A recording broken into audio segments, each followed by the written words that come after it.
विज्ञान के बारे में पढ़ने जा रहे हैं, जो कि विज्ञान बहुत ही मोस्ट इम्पोर्टेंट सब्जेक्ट है। आने वाले रेलवे एग्जाम के लिए रेलवे रेलवे जयन एग्जाम है, उसके बाद लोको पायलट, एनटीपीसी टेक्नीशियन तथा नेक्स्ट ईयर में रेलवे ग्रुप डी के एग्जाम आने वाले हैं। उसके लिए साइंस बहुत ही मोस्ट इम्पोर्टेंट सब्जेक्ट है। तथा इसके अलावा साइंस दिसंबर में जो सीईटी का एग्जाम होने वाला है, उसके लिए भी बहुत मोस्ट इम्पोर्टेंट सब्जेक्ट है। अब की बार जो एग्जाम गया था, हरियाणा के जो एग्जाम हुए थे, ग्रुप सी ग्रुप डी के एग्जाम, उनमें साइंस लगभग 10 या 12 नंबर की साइंस आई थी। इसलिए साइंस बहुत ही मोस्ट इम्पोर्टेंट सब्जेक्ट है। आज हम साइंस के बारे में साइंस आज मैं आपके लिए साइंस शुरू करवाने जा रहा हूँ। साइंस दोस्तों, साइंस साइंस का मतलब होता है, साइंस सिंटिया शब्द से आया है। सिंटे एक लैटिन भाषा का शब्द है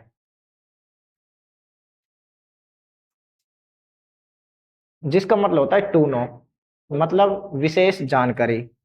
साइंस को हिंदी में विज्ञान कहते हैं और विज्ञान दो शब्दों से मिलकर बना है, वी प्लस में ज्ञान। वी का मतलब होता है विशेष, ज्ञान का मतलब होता है जानकारी। किसी चीज के बारे में विशेष जानकारी रखना विज्ञान कहलाता है। यदि आपको किसी चीज के बारे में विशेष जानकारी है, जिस प्रकार जैसे आपको ब्रह्मांड के बारे में विशेष जानकारी है कि सूर्य किससे बना है, उसके वह अपने एक्सिस पर चक्कर लगाता है, सभी ग्रह, सातों ग्रह उसके चक्कर लगाते हैं। आपको ब्रह्मांड के बारे में विशेष जानकारी है, या आपको मिसाइल टेक्नोलॉजी के बारे में विशेष जानकारी है, या आपको इलेक्ट्रिसिटी के बारे में विशेष जानकारी है। आप उसके बारे में जानते हो कि किस प्रकार से वायर के अंदर फिर इलेक्ट्रॉन मूव करते हैं, किस प्रकार से इलेक्ट्रिसिटी फ्लो होती है। अगर आपको विशेष जानकारी, इसका मतलब आप उसकी साइंस को जानते हो। आपको इलेक्ट्रिकल की विशेष जानकारी, आप इलेक्ट्रिकल साइंस को जानते हो। आपको मैकेनिकल इंस्ट्रूमेंट के बारे में जानकारी, मशीनरी इंस्ट्रूमेंट के बारे में जानकारी, गियर्स के बारे में और इंजन के बारे में विशेष जानकारी, इसका मतलब आप मैकेनिकल साइंस के में को जानते हो। साइंस का मतलब होता है किसी भी चीज के बारे में विशेष जानकारी। यदि आपको जीव जंतु के बारे में जानकारी है, तो आपको मतलब आप बायोलॉजिस्ट हो। तो साइंस साइंस के जैसे जैसे जिस प्रकार समय बदला है, तो अलग अलग साइंटिस्ट आए हैं, उन्होंने साइंस की अलग अलग डेफिनेशन दी हैं। हमारे यहाँ जिस प्रकार से एक साइंटिस्ट था थॉमस हैक्सले, जो एक ब्रिटिश जियोलॉजिस्ट है, वनस्पति शास्त्र है। इन्होंने साइंस के बारे में कहा है कि science is the knowledge of consequences.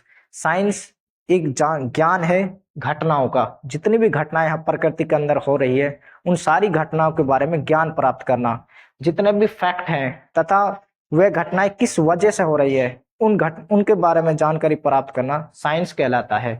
जैसे बारिश का होना, समुद्र के पानी वेपर के रूप में, वाष्प के रूप में वायुमंडल में जाते हैं, आसमान जाते हैं, तथा वे फिर कंडेंस होने के बाद, टेम्परेचर डाउन होने के बाद फिर वो वापस बारिश के रूप में गिरते हैं। ये पूरी प्रोसेस जो होती है, पूरी प्रक्रिया जो हो रही है, इसके बारे में विशेष जानकारी रखना। तो जितनी भी इसमें जो घटनाएं हुई है, उनके बारे में, घटनाओं के बारे में जानकारी रखना साइंस कहलाता है। ये थॉमस हैक्सले की डेफिनेशन थी। Science is the knowledge of consequences and dependence of one fact, तथा एक फैक्ट, किस प्रकार से एक फैक्ट दूसरे फैक्ट के ऊपर डिपेंड है। थॉमस हॉब्स, जो इसके बाद एक साइंटिस्ट आया थॉमस हॉब्स जो एक ब्रिटिश फिलोसोफर था। इन्होंने साइंस के बारे में कहा कि साइंस तर्क तथा प्रमाणों पर आधारित। यदि आपको कोई किसी चीज के बारे में विशेष नॉलेज है, तो आपको उसके तर्क देने, अगर आपके पास उस चीज के तर्क हैं, तथा आप उसके प्रमाण, सर्टिफिकेट दे सकते हो कि ये चीज इस प्रकार से है, तो इसका थॉमस हॉब्स ने कहा कि तर्क तथा प्रमाणों पर आधारित ज्ञान को विज्ञान कहते हैं। कि आपको किसी के चीज के बारे में विशेष ज्ञान है, लेकिन उसके आपके तर्क सही होने चाहिए, आपकी स्टेटमेंट सही होनी चाहिए, तथा उसके प्रमाण, जो आप उसको एक्सपेरिमेंट करा रहे हो, वह आपके एक्सपेरिमेंट आपकी स्टेटमेंट के अनुसार सही होने चाहिए। इस विज्ञान को 3 शाखाओं में बांटा गया है। पहला है जीव विज्ञान, दूसरा है भौतिक विज्ञान, तीसरा है रासायनिक विज्ञान। जीव विज्ञान में हम जीव जंतुओं के बारे में, पादपों के बारे में तथा सूक्ष्म जीवों के बारे में जानकारी प्राप्त करते हैं। भौतिक विज्ञान में हम जितनी भी भौतिक चीजें हैं जिनको हम टच कर सकते हैं, उन सभी चीज के बारे में जानकारी प्राप्त करते हैं। जिस प्रकार से विद्युत के बारे में, इलेक्ट्रिसिटी के बारे में जानकारी प्राप्त करते हैं, हम दर्पणों के बारे में जानकारी प्राप्त करते हैं, तथा हम गति के बारे में, गुरुत्वाकर्षण, इनके बारे में हम जानकारी प्राप्त करते हैं।